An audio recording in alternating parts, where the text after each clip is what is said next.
Every day, 9 million people in New York City turn on a tap. They drink, they shower, they wash their dishes. They rarely ask where the water comes from. They assume it comes from a pipe, but it actually comes from a grave. 70 years ago, this water wasn't here.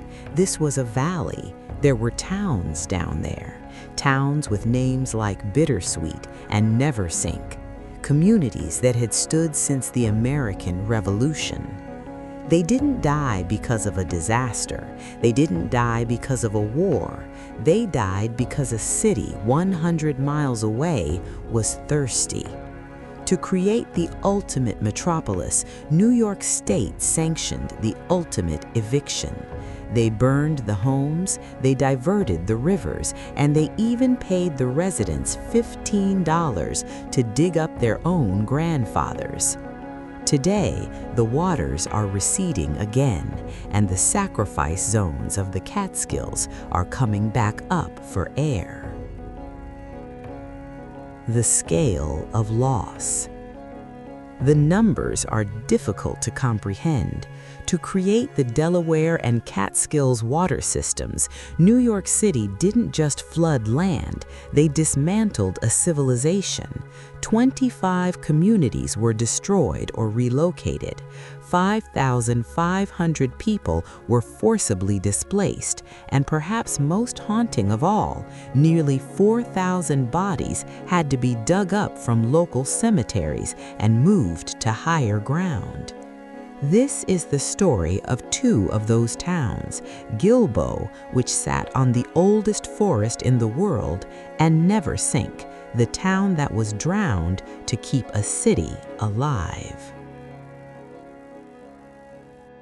Chapter 1. The Thirsty Giant.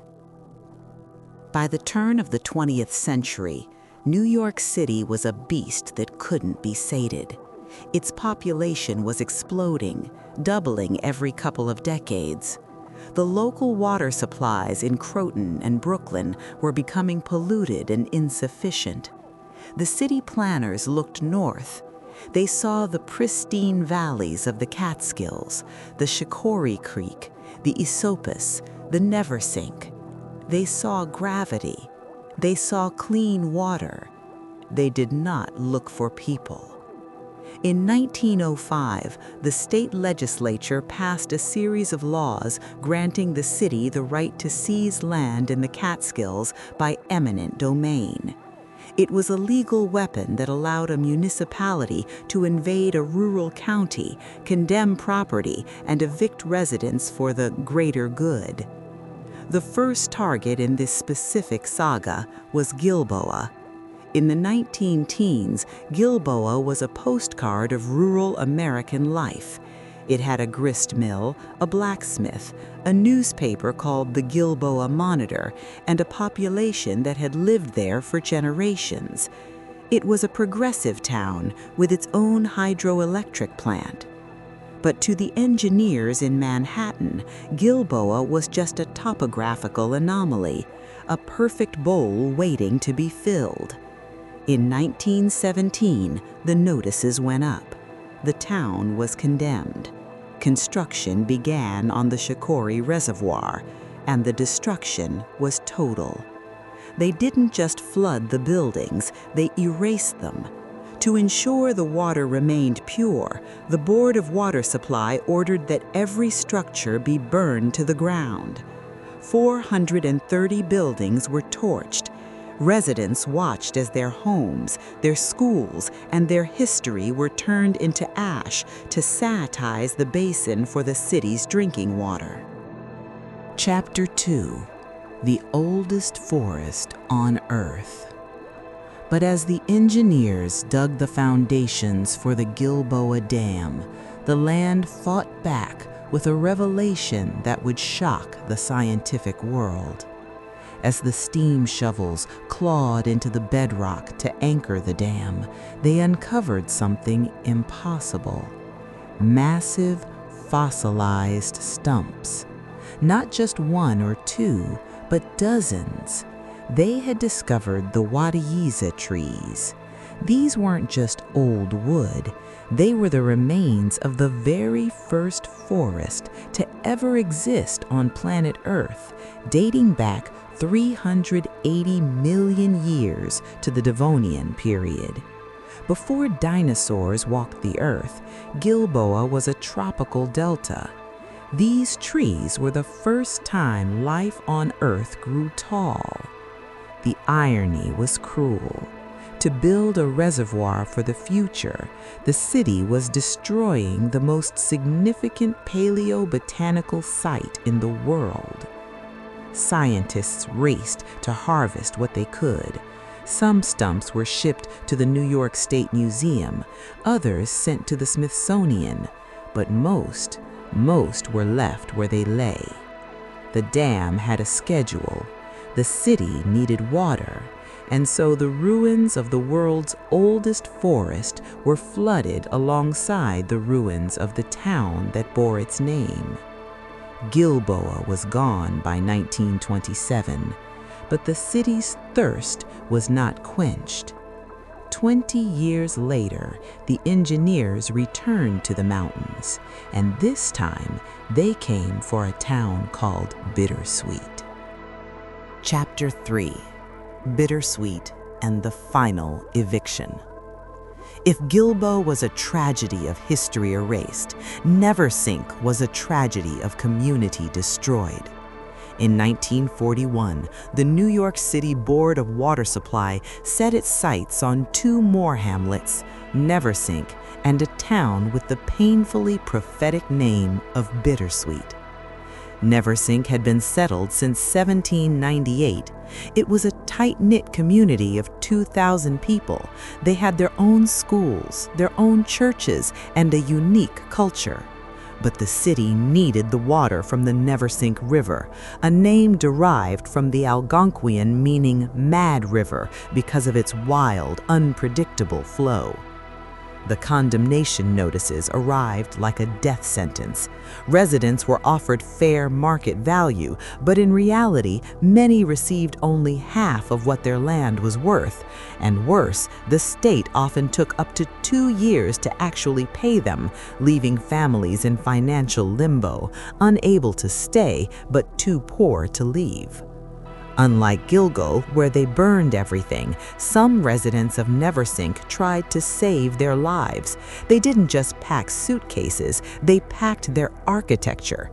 Houses were jacked up, placed on massive rollers, and dragged miles away to higher ground. It was a migration of buildings. But many structures, the barns, the mills, the old covered bridges, were simply torched or bulldozed into the mud. On June 4, 1953, the diversion tunnels were closed. The Mad River began to pool. Slowly, the valley filled. The hamlet of Bittersweet was erased completely, wiped off the map forever. Neversink was drowned, its ruins sitting 175 feet beneath the surface. Chapter 4: The Body Problem. But buildings can be moved or burned. The real problem was the dead. The valley was dotted with cemeteries holding generations of farmers, veterans, and children.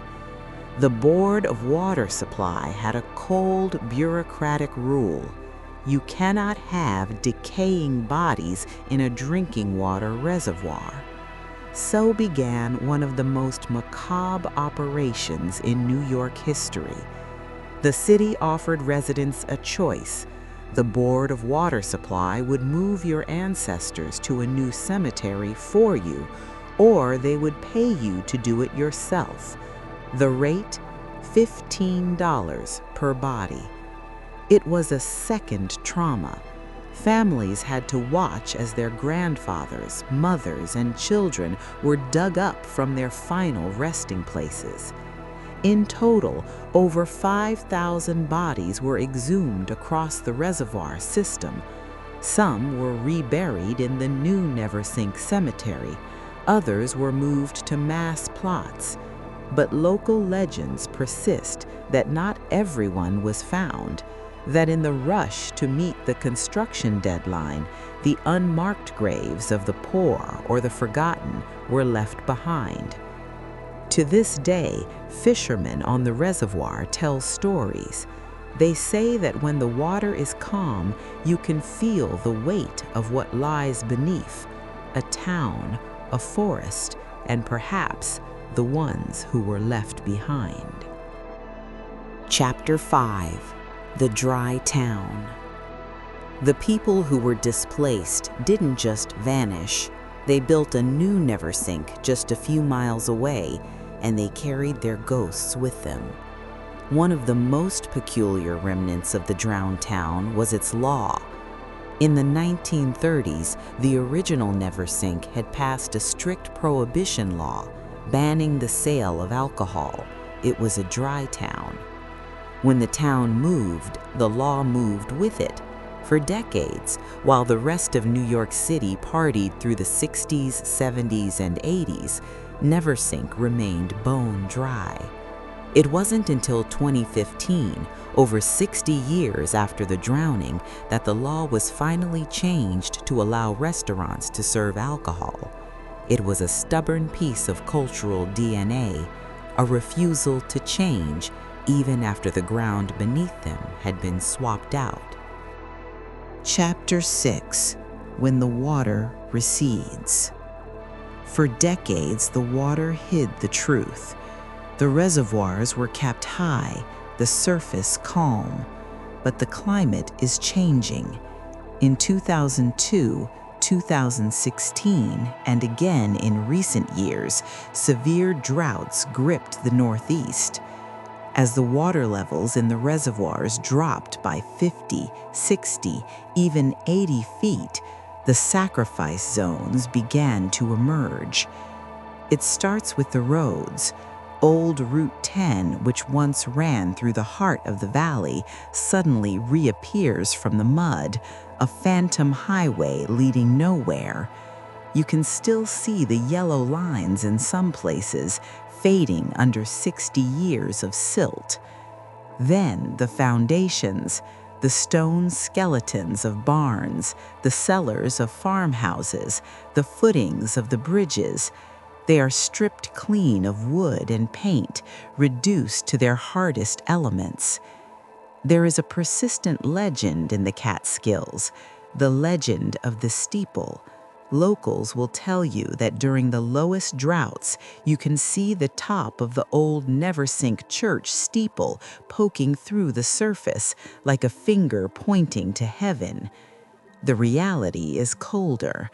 The city engineers were thorough.